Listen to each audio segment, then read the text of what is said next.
All right, guys, welcome back to another episode of the LoudMouth MMA podcast. Kyle Steele here. I am with Keith from the MMA Takeover. We are doing another news episode. We have not recorded the episode yet. Last time, the episode really got away from us, so I can't promise this one is going to be any different. But last episode was really enjoyable, so that's what matters. It was good radio, so to speak. So I don't really care, if we didn't just focus on the news, because it was a lot of fun. I really enjoyed it, and again, other people seem to enjoy it as well. But before today's episode, we have to give a shout out to those sponsors. Today's episode, of course, is presented by the Harmony Acre Soap Company.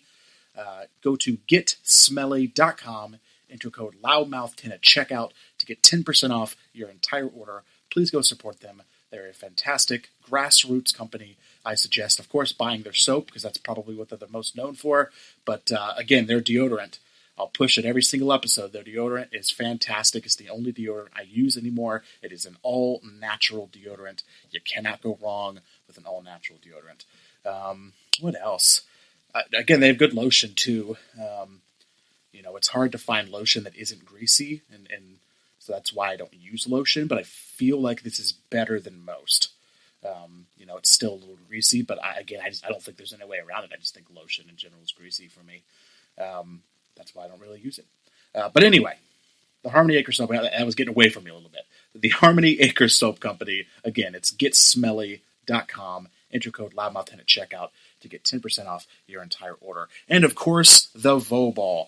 The Voball, there is nothing like it on the market. The Voball is a very well thought out patented system designed to be the ultimate home fitness, boxing, and martial arts system to improve cardio, hand-eye coordination, focus, reflexes, timing, accuracy, range, angles, positions, agility, speed.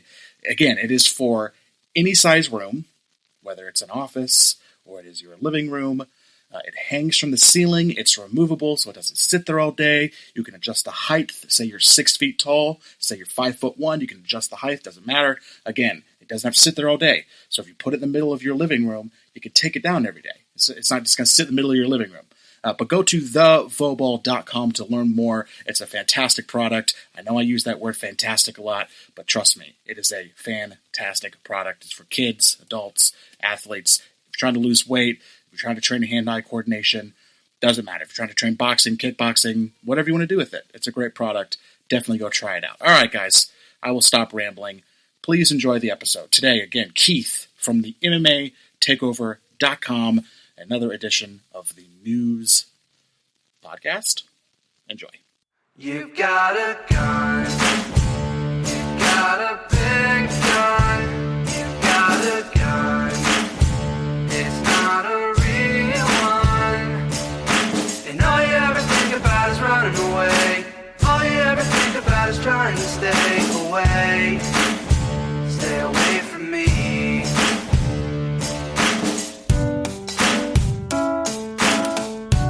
All right, guys, welcome back to another episode of the LoudMouth MMA podcast. I am your host, Kyle Steele. On the other line, I have Keith from the MMA Takeover. Keith, how is it going, good sir? It's going great, man. I had a great night last night. My New England Patriots won another Super Bowl, so I'm in a very good mood, man. Yeah, I didn't really care, to be honest with you. I would have preferred a team other than the Patriots to win. You know what I mean? Just I'm one of those guys. I wasn't really rooting against them. Again, very indifferent. I'm a Bengals fan. I really don't care what happens outside of the Bengals for the most part. And I'm definitely happy for Tom Brady. I mean, if there was any question as to whether he is the greatest quarterback of all time, that question was very, very easily put to bed. I don't think there's any question at this point. He has 5 Super Bowl rings, a huge comeback in the most important game ever, right? I mean, it doesn't get any more important than that. 31 points unanswered. I mean, good job for the defense for stepping up. I really wish that, what's his face? The defensive, what's his name? What's the defensive coordinator? Matt Patricia. Really wish he would come head coach the Bengals, but I highly doubt that's happening. I just, good for them, man. Congratulations. Again, as a Bengals fan, I don't really know what it feels like, but I imagine it's pretty cool. Yeah, I'm getting used to it now. I'm not gonna lie. Yeah, well, unfortunately, Brady is obviously not going to be there forever. I don't think Garoppolo is quite the answer. I don't know if they've really found the answer yet. So, we'll be interested to see. Brady's going to stay for. I mean, he may stay for another 2 or 3 years, though. I mean, honestly, there's no regression. There was no regression this year at all. I want 30 more years. Yeah, I hope you don't find out Brady's on steroids or something down the line, because there is no regression. Dude, you wash your mouth, right? No, I'm not accusing. I'm just saying, like, that is all. You always have to question, though, when a guy just has no regression. I mean, he looks like he is he looks like he did 10 years ago, and that's always like why do you look that agile? You know what I mean? I'm not accusing. I'm not accusing. He's got that crazy diet where he doesn't eat any sugars at all. Nope. Not even from fruit and all kinds of stuff. And it's keto. Don't even put those bad thoughts. Don't even mention that about my Lord and Savior. Did you see the picture I texted you? Yeah. That's actually an old one. I see that. Yeah. I'm in New England, man. Come on. I know, of course. There's actually a pretty viral video of me celebrating the Super Bowl. It has like 2,000 views already. Jeez. I've seen it. I watched it. Yeah. All right. Well, enough Super Bowl talk. This is an MMA podcast. Come on now. I guess the biggest kind of thing that's happening right now is, and you posted on your website, so I want to talk about it. You've missed one, though, which is Marlon Moraes, I believe, followed suit, or Moraes. Marlon Moraes, I believe, just left World Series of Fighting and vacated his title. And then, of course, you have David Branch, who also vacated his. So, yeah. He vacated 2 belts, correct, David Branch? Well, yeah, and Marlon Moraes, it's not really news. He's been a free agent, so his last fight was only a 1-fight contract. So we actually were supposed to interview Marlon, and he had to cancel, and he actually was pretty honest. He was like, we have to do some not his manager. I talked to his manager at Dominance Management, and they said that they had some negotiating going on. They didn't tell me who, but they said they had negotiation. That was a couple weeks back now. So I could have been with World Series of Fighting again, could have been with the UFC, Bellator, who knows? But yeah, so he had to cancel on me, unfortunately. So he tweeted on February 3rd. He said, "I want to thank World Series of Fighting for this amazing run and all the support they've given me." And then he, of course, tagged Ray Sefo and some other people as well. #grateful. But I had read today that he literally, like, as of today, he had vacated his titles, which, that was kind of news to me. Like, I knew that he was a free agent, but I didn't quite realize that he was had completely just vacated belts and wasn't ever going to come back. So I guess you have 2 people, right? Again, David Branch and Moraes. What about Justin Gaethje? Did he? Because I think he was also he's a free agent too. He is a free agent. In my opinion, you have your 3 biggest stars. World Series of Fighting is in some big trouble. They have the 3 biggest stars. It sounds like David Branch does not want to come back at all. It sounds like, you listen to his interview with Ariel Helwani today. It sounds like he wants to be in the UFC. He didn't say that, but all the signs look like he wants to be in the UFC, well, I think or possibly Bellator for more money. Then you have Marlon Moraes. You hear these rumors. We haven't put on our website. I don't really like to do rumors because there's so many of them.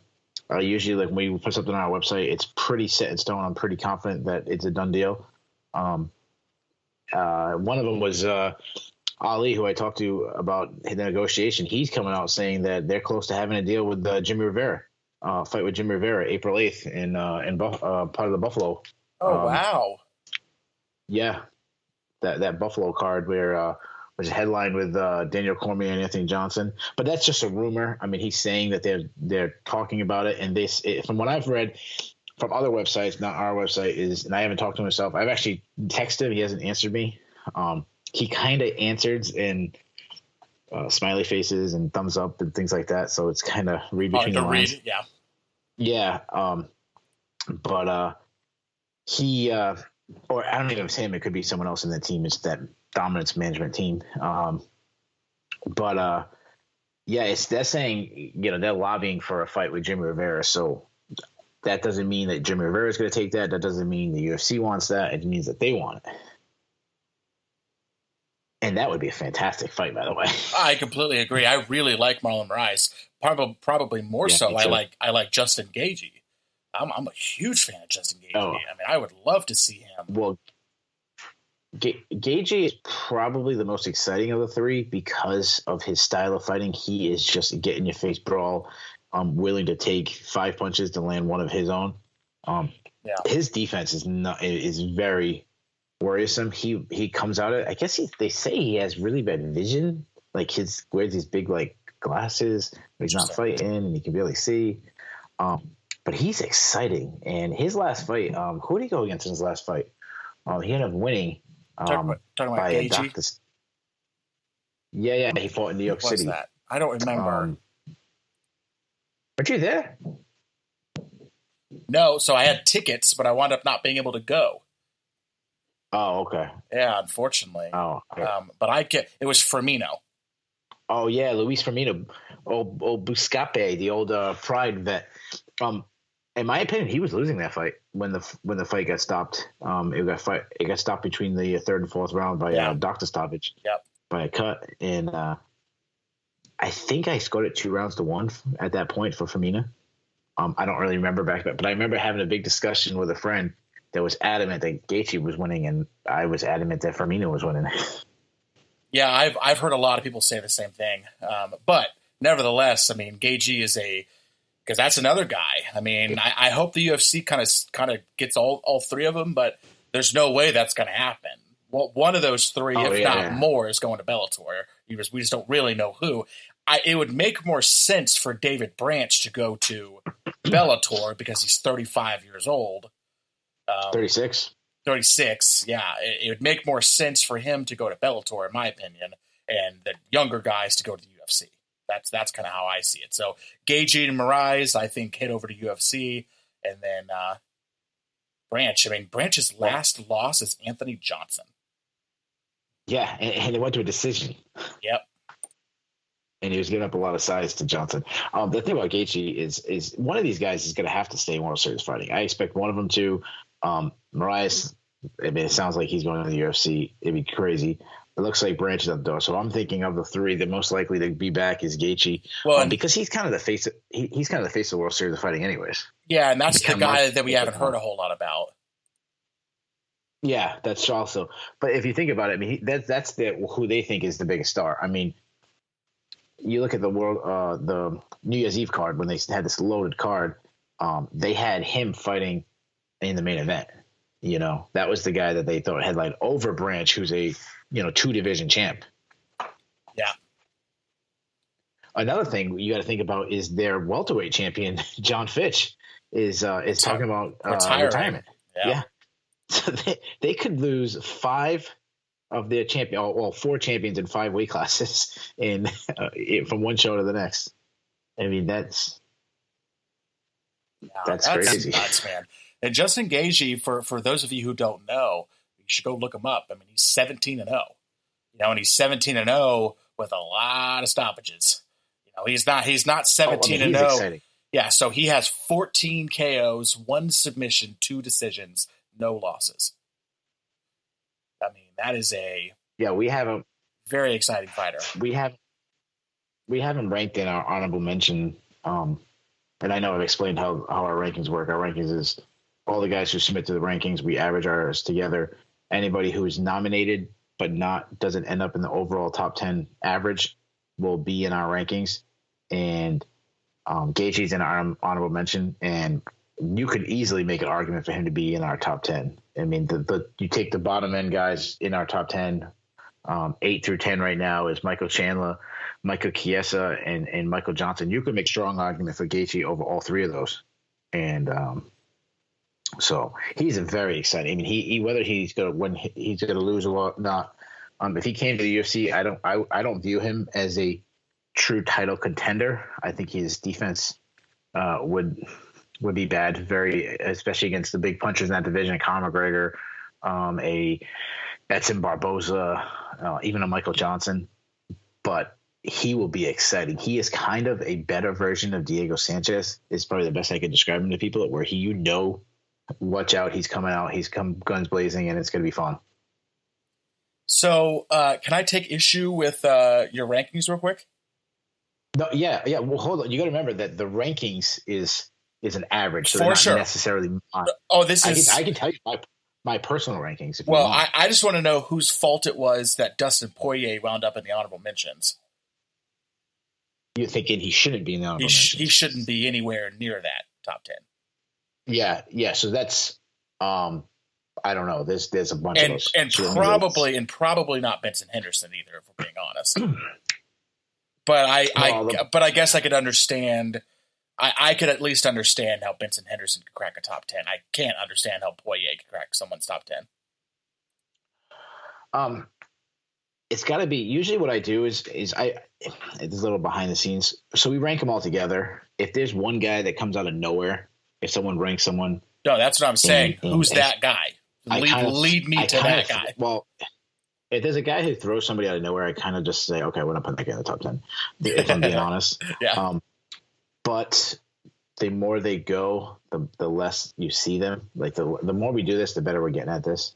I think guys probably feel a little pressured when they see other guys' rankings coming out, and they're like, "Oh, I'm the only guy to rank this guy." That eventually, well, the UFC ranks. I mean, the UFC ranks Poirier at number 10. So yeah, let me try to analyze myself real quick. So they have Poirier at 10. Wait, do you guys have Dariush anywhere? We don't, but you got to remember, we also have, Michael Chandler to add in. We have Justin Gaethje. These are guys who are not going to be in their rankings. Yeah. No, I gotcha. I was just trying to think. I was trying to figure out like where like the UFC puts Poirier, and they put him at 10, which I guess is shocking. But then I'm looking at who's below him, and I'm like, okay, it makes sense. Well, I'm looking at Poirier, and it's the two before the Michael Johnson loss.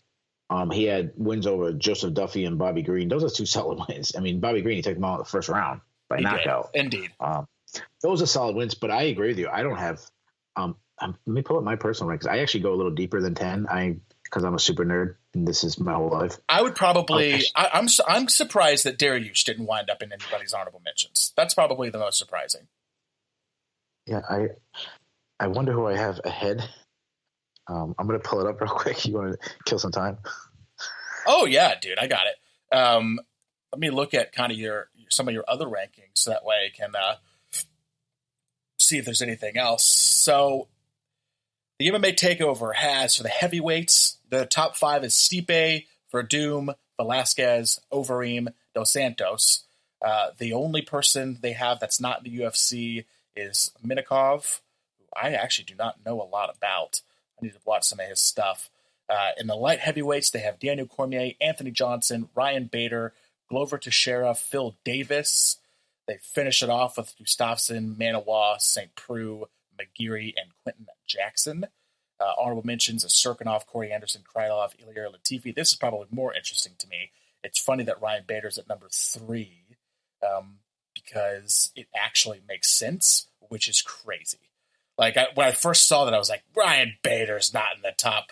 He is, though. I mean, if you look at it, you look at everybody below it, I mean, maybe there's an argument that you put Teixeira above Bader, but, I mean, then you're just like nitpicking at that point. Middleweight, they have Bisping, Romero, Rockhold, Weidman, Souza, Musasi, Whitaker, Brunson, Gastelum, Silva. They have David Branch in their honorable mentions. They have Tim Kennedy up there as well. I assume that's going to change since he has retired. Yeah. So I would imagine that Musasi is going to move up in some rankings here. That's probably what I would like to see. Here, let me finish what I was doing here, so that way I can wrap, put a bow on it. For welterweight, they have Woodley, Thompson, Lawler, Maya, McDonald. I'm just going to do the top 5 there. No complaints there. They got Askren at 8. I like that. Lorenz Larkin, which we could talk about him in a second. We could talk about all the guys that just kind of free agented their way out of the UFC as well here. There's quite a few. We already went through the lightweights. Featherweight, you got Jose Aldo, Holloway, Edgar, Lamas, Swanson, Pettis. Daniel Strauss, who I actually don't know who that is, so we'll talk about him. Oliveira, Stevens, and then Friere. And then you have, Duo Choi. I like that. And the honorable mentions there. Two more here. Bantamweights. No issues. Garbrandt, Cruz, Dillashaw, Sunsao, Lineker. That's what I love about the bantamweight. Like, there's no controversy. Like, everybody knows who the top few people are, right? There's no, and you could pretty much, Garbrandt, Cruz, Dillashaw. How could anybody argue that that's not the order? Maybe you say Dillashaw above Cruz, but no, because Dillashaw lost to Cruz. Like, you know what I mean? Like, Dillashaw, Garbrandt, Cruz, Dillashaw, Sunsao. There, I mean, and then Lineker at 5. There's literally no argument for that top 5 in my mind. Honorable mentions is where they threw Almeida in there. Tough loss by Sterling. All right, and last but not least here, I'm just going to do the men's because I'm sexist. Flyweights. If there's no argument for number 1, obviously. Joseph Benavidez, Henry Cejudo. I mean, again, Benavidez just beat Cejudo. You got to put him in front of that. So at 4, they have Horiguchi, which, again, really no argument there. McCall's down there at 8. Yep, I got no arguments. No arguments. The most interesting thing to me has been 205. And just because I'm realizing, looking at this list, just how shallow the 205 division is. It's so shallow. Yeah. There's just nobody. Which is so crazy when you think that was the sexy division for the bitter part of the early 2000s. I mean, you think of, the history of the 205 division. You had the Tito Ortiz reign, and then you had the Chuck Liddell, Randy Couture. You go over to Pride, you had Vanderlei Silva, Nogueira, Shogun, Rampage, Arona. I mean, there was guys like Overeem not even cranking the top 10 back in the day, which is insane. And now you got, on our list, we got Quentin Jackson at 10. I mean, that's nuts. I would argue that King Mo would go above that, wouldn't he? Well, the only issue is Quentin Jackson beat him. I know. I know that's true. Even though personally, I thought King Mo won that fight. I mean, you guys have good rankings, man. I like that you guys combine the various divisions. I really like that you do that because there was a couple names I came across that I really didn't know anything about. There's a guy at featherweight that I need to learn about. Let me look him up real quick. What was his name? Daniel Strauss. I don't know who that is. He's a champion. He's a champion in Bellator. Really? I've never seen him fight. Yeah, you have. You probably just don't remember. But yeah, you have. He's been out for a while now, so maybe not. He's been out for, I don't know. Without looking him up, he's probably been out 6-7 months since he beat Pitbull. Okay. No, Daniel Strauss he's a good talent. Which is funny because when I never thought he was that good.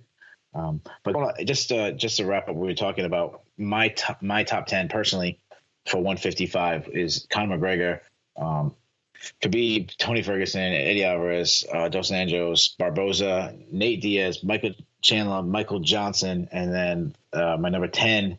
And this is actually where my 1 through 9 is pretty easy. Number 10 is where I really get jammed up, and I have Will Brooks, but I got no issue with someone who put Chiesa in there. If someone puts Benson Henderson, I mean, you look at Benson Henderson, he has only lost to the best guys. I mean, it's not, and he's lost out of weight class and stuff. I mean, I personally put Will Brooks. I like Will Brooks. I mean, that was a pretty kind of ugly loss he took to Alex Oliveira there. I mean, I know that there was some extenuating circumstances, obviously with the weight, and then he broke a rib, got hurt. But that was not a great loss to have on your record. Now, but Michael Chiesa really hasn't been given a chance to lose here because, he hasn't fought in so long. That's a guy who I would like to see fight like tomorrow. I don't like. Is he booked yet? Like, what's going on with that? Yeah, another thing, guys, got to remember. Check our website. Check the date on our website. Some of the guys they look at it and be like, "Well, hey, how can they have St. Peru still in the top 10?" We haven't updated our rankings since the 9th. We'll be doing our next update. Will be right after the UFC 208. We only do it once a month. Hopefully we'll start doing it more. It's very time consuming. Like we do it once a month. So I'm like, I want to contribute, but man, I'm like, I don't know if I have enough time for that. You know what I mean? Yeah. And I average them all together, and I'm not nerdy enough to know how to do a spreadsheet or something like that. I'm sure there's some nerds out there be like, "Oh my god, that'd be so easy." I don't know how to do it. Oh yeah, it'd be real easy. Let me look at. I just wanted to look at Michael Chiesa real quick. He's on a 3-fight win streak dating back to April 16th of 2016, where he beat Benel Dariush. Before that, he beat Jim Miller. Before that, he beat Mitch Clark. His only 2 losses coming by Joe Lozon and Jorge Masvidal. He has beat Alaquinta. He's beat Trinaldo. Trying to go way back there. Obviously, he's beat Dariush, Miller. He has some decent wins here. He's never really fought like a world beater per se. I would like to see him fight an RDA kind of guy.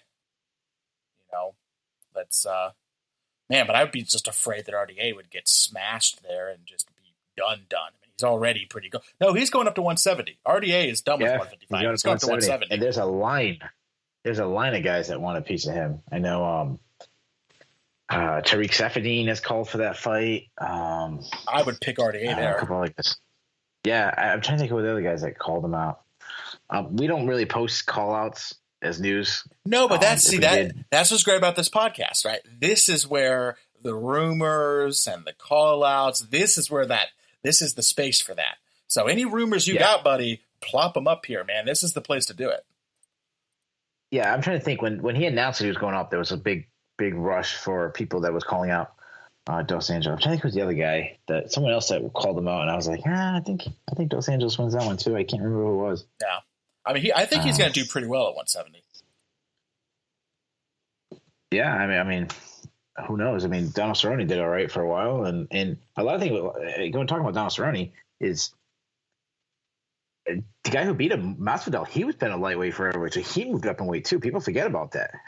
Yeah. Yeah, he's not a natural 170 guy. I mean, well, he is natural walking around. I mean, he's not one of these guys who's been a 170. He's not a Robbie Lawler, or something like that. Yeah, no, agreed. Not that one of those guys are very big. All right, man. What else? What else we got? Well, I know one big news we probably can talk about that came out this week was Dana White talking about the Diaz brothers. I know that usually always gives people attention. People want to talk about Nate. There's a rumored fight that he was offered. Well, not rumored. He was offered a fight. Eddie Alvarez. It's rumored who it was. Most people are saying it's Eddie Alvarez. One of our vice president actually went and saw Eddie Alvarez, asked him about it, and his only response was, "My phone is blowing up with Eddie Alvarez, with Nate Diaz. Sorry, my phone is blowing up with Nate Diaz." And our vice president couldn't get out of him if he was offered the fight, but he did see him in person this past week, and then also Nick is cleared. He can fight. He was cool. Dana White claims he offered him 2 fights, one with Robbie Lawler. Robbie Lawler accepted it, and Nate turned it down. And another one, Damian Maia, which Nate turned down. So I don't really know what's the deal with these Diaz brothers. I don't know if they want to fight. I can kind of understand the Nate's angle, but I'd like to hear your opinion on that first. I disagree with both guys. So the first one, because I don't know if Nick did in fact turn down Damian Maia. I think that might have been reversed, but we'll just, it doesn't really matter, because at the end of the day, I take issue with Nick Diaz turning down Robbie Lawler. I think that's some BS, personally. I mean, that's a great fight. It's a great fight. It's an ex-champion, right? Like, maybe it's not the money fight. Like, it's not GSP, but I mean, Jesus, it's certainly not any more money than Damian. I would say Robbie Lawler's more money than Damian Maia. You have more to gain for beating Damian Maia, but you're not going to get a title shot. You're not fighting Wonder Boy. Who else are you going to fight? I mean, Robbie Lawler's the only guy that makes sense. Yeah, and that's a rematch too, which means there's that much more of a storyline.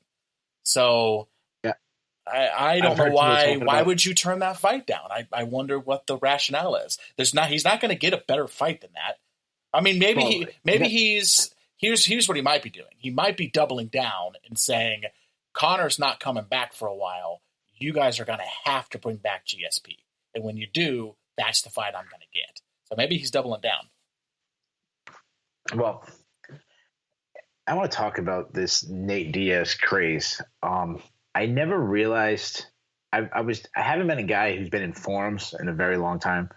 Um, I grew up in the Sure Dog forums, lived there. I had 3,000 posts or whatever it was. But I never really noticed the Nate Diaz craze when he was in his prime. But now that he's been away from the sport, and there is like this new mystique about Nick Diaz, or just the Diaz brothers in general. Well, I think this mystique from Nick, and I know I probably butchered and called them the wrong names, but this thing about Nick, I think it's because of Nate, because of what Nate has done. He beat Connor once. He almost beat him a second time. Look at Nick's record. Look at who he's beaten. Who has he beat that's any good? I mean, what is his – I was kind of thinking – I knew we were going to talk about the Diaz brothers, so I kind of was trying to look. The last time Nick beat anybody good, I mean, what's Paul Daly in Strikeforce? Like 5 years ago, maybe? Yeah. I mean, he beat up a really old, beat up BJ Penn. He beat up a really old, washed up Frank Shamrock. I mean, you can go all the way back to when he knocked out Robbie Lawler. But that was what, 13 years ago, 14. What I mean, that was kind of Robbie Lawler's first. I mean, I know Robbie Lawler lost to Pete Spratt before that, but that was like his first big loss, and obviously the win that kind of put Nick on the map. But what is his best win? I mean, Takanori Gomi, a guy that he had a lot of size on, that actually the win got overturned because of Nate smoking weed and whatever the rules over there, which is pretty ironic considering. But I mean, look at his last fight, Anderson Silva. Yeah, you see these pictures of him laying down, little funny memes. But he looked terrible in that fight. Like both fighters did. They both looked terrible. And he lost convincingly. There was definitely an Anderson Silva win. Not that Anderson looked great. But the fact that he even gets thrown in the top 10, that he's getting offered top 5 guys, is just on name value alone, not on talent. If Robbie Lawler is anywhere near the fighter he was before the Tyron Woodley, and I know obviously when you get knocked out, there's always red flags come up, especially you get knocked out like he did. But if he is anything like he was in the Rory McDonald's and Carlos Condit, that's an easy win for Robbie Lawler. And Damian Maia, it's a little different because Damian Maia obviously wants to get into a clinch, get a takedown, and Nate is a very, very, very good jiu-jitsu guy. But he's not Damian Maia. I mean, Damian Maia makes guys very good look like they've never stepped on a mat in their life. I mean, you take Neil Magny, who is a good fighter and is not the jiu-jitsu guy that the Diaz brothers is, but he didn't land one shot. Look it up. He didn't land one significant strike the entire fight. Gunnar Nelson, who is a fantastic grappler, I think landed two strikes the whole fight. So I mean, I can't see Damian Maia losing that one either. So I know I'm kind of rambling for a long time. It just comes down to this: does Nick want to fight? Yeah, no. And to me, it just seems like he probably doesn't want to fight anymore. No, I mean, I think you're doing a necessary service, which is you're throwing some shade on the Diaz brothers because they are all the rage right now. So. But I got no problem with that, man. Throw some shade. I mean, I like them. I like them for their antics and personality, and they're both just such interesting characters. But yeah, I mean, I completely agree with pretty much everything you've said. I mean, I'm right there with you. Don't read too much into it, because I'm only bashing Nick. I'm big on Nate. I'm a Nate guy. Yeah, I think I see what you're saying. Yep. When people debate who's a better Diaz, to me it's laughable. Nate's resume smokes Nick's. I mean, you just look at Nick's top 5 wins versus Nate's top 5 wins. It's not even close, Yeah. But Nate, I can understand why he would turn down Eddie Alvarez fight and say, claiming he's only going to fight for $20 million. He made that huge payday against Conor, and he's made 2 of them now against Conor. The second one being even bigger. Why would you risk another huge $10 million payout against Conor to fight Eddie Alvarez? He'd probably get paid maybe 600,000, 700, I don't know, maybe even $1 million to fight Eddie Alvarez. I don't think they'd get off from that, but whatever, something very high that, I think they'd give him. we'd all. I think they'd give him $1 million. I think they'd do that. I don't know, but even if they did, and I also don't know if he's risking anything personally. If he loses Eddie Alvarez, that doesn't change the thing with Conor.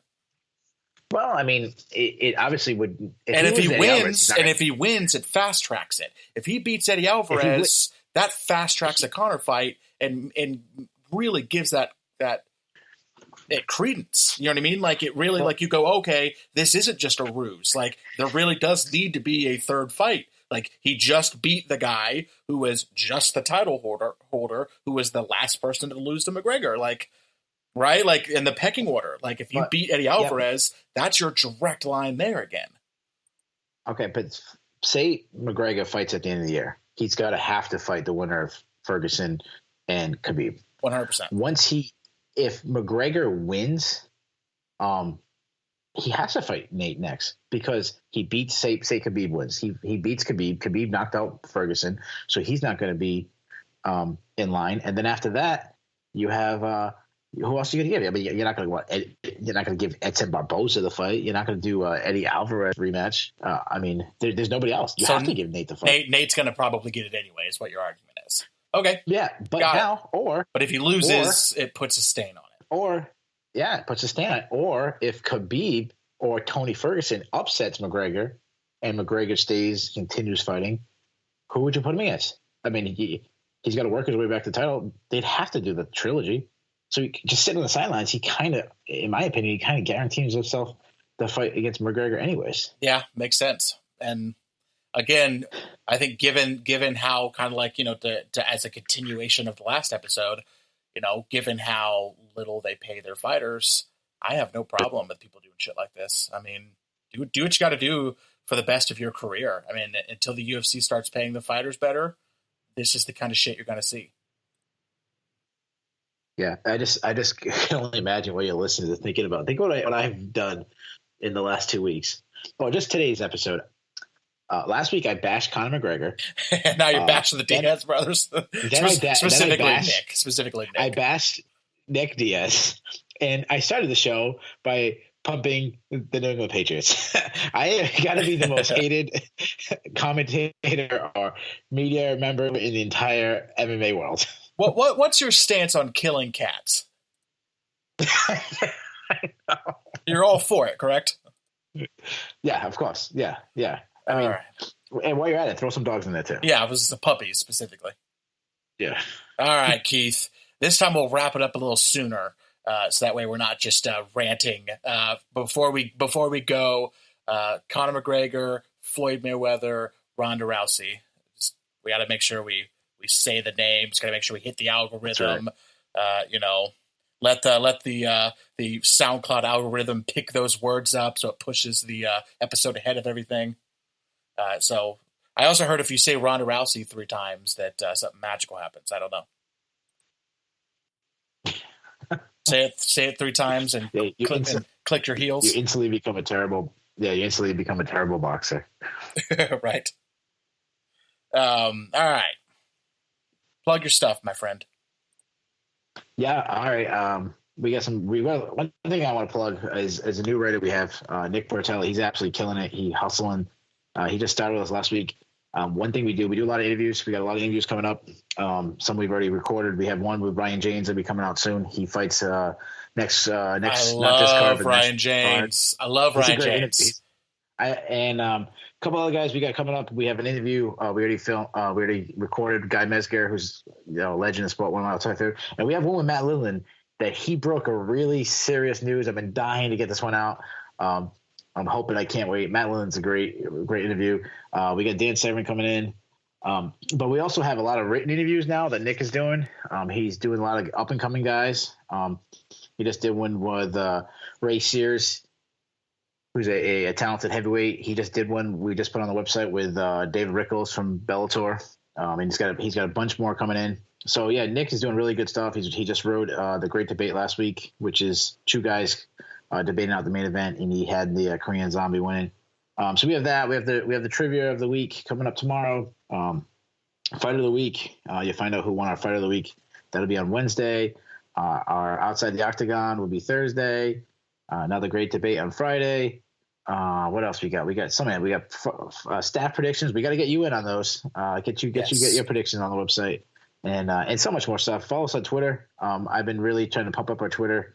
I never really did Twitter till a couple weeks ago, but I like it so much. You follow us on Facebook, subscribe to our YouTube channel, and all that stuff.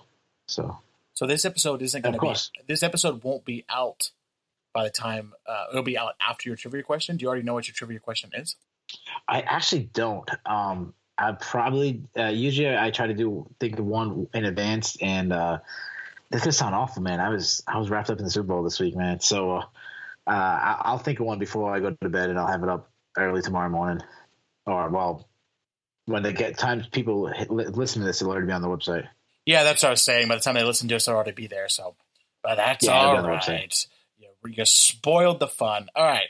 Of course, you can find the podcast anywhere you listen to podcasts. If you're listening to this right now, just keep listening to it in this whatever medium this is. If it's iTunes, if it's SoundCloud, if this got uploaded to your website or YouTube, or I don't know. Who knows where these things wind up. But wherever you're listening to it, just keep listening to it there. You can find us on Twitter at LoudMouth MMA. You can find us on Facebook at LoudMouth MMA. Our website is... I don't know what's going on with our website. We took it offline for something. I don't really remember. So yeah, that's pretty much all we got. I appreciate you guys listening to this. It's been an absolute blast. Keith, I'll have to, we'll link back up here pretty soon. These are fun, man. I appreciate you sitting down with me. That's all my pleasure, man. All right, guys. Until we meet again.